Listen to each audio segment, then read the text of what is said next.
So I want to show you how you can be inspired by someone else but not copy them as such.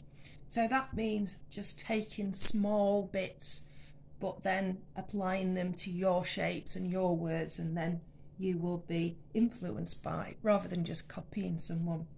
So I'm looking at some of my favourite types of hip hop type graffiti, and one of my all-time favourites is the spray can men that have got arms and faces.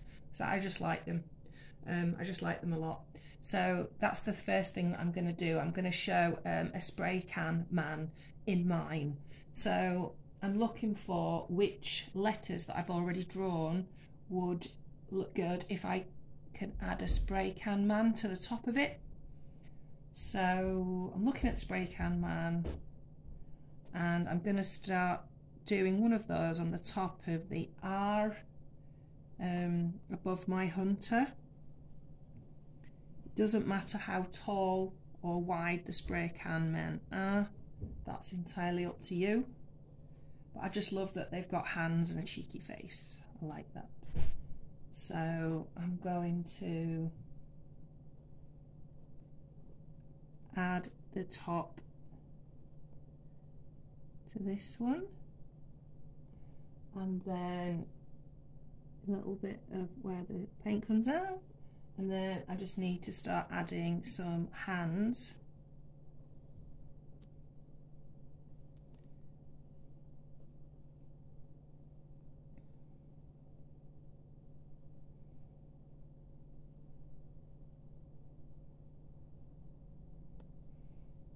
And then another hand this side.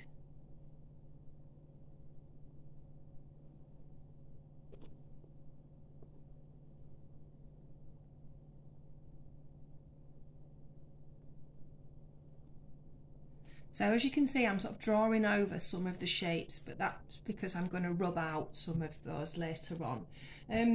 Other things that I quite like that I think make letters look good are where they just expand the bottom a bit. You know, it makes it more sort of feet-like. So I can do that to some of the bottom of my letters.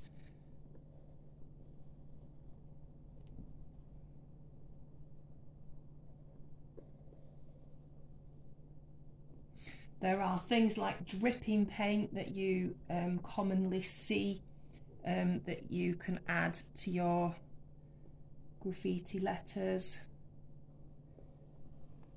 So I could add a more sort of a paint blobby type effect. You sometimes see arrows. So I'm thinking, where can I add an arrow? I can add one here. Sometimes you see things just like stripes.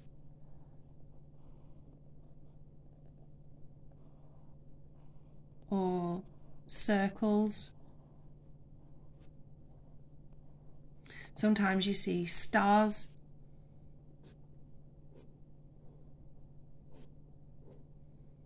You might see DJs, you might see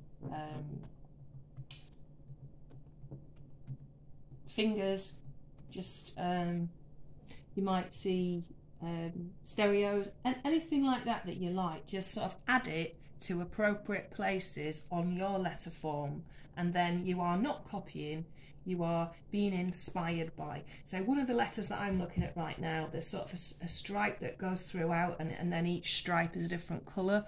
So I'm going to steal that idea of a stripe going through my misses.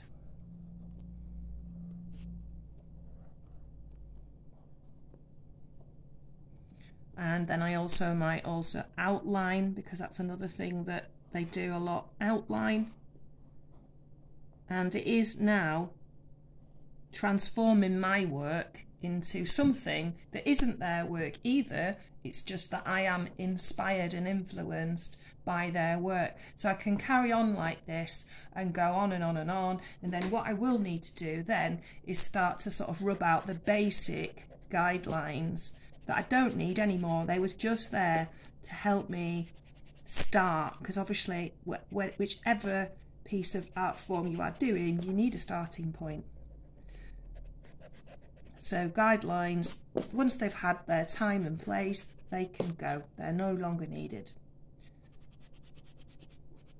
So I want you now to start to add to your lettering and make it look more detailed and more interesting and less like the one that the whole class started with, by personalising it, by showing your taste, your likes. Are you going to add microphones? Are you going to add people with silhouettes? Are you going to add headphones? Are you going to add people that look like DJs? Are you going to add arrows? Are you going to add shapes? Are you going to add graffiti men?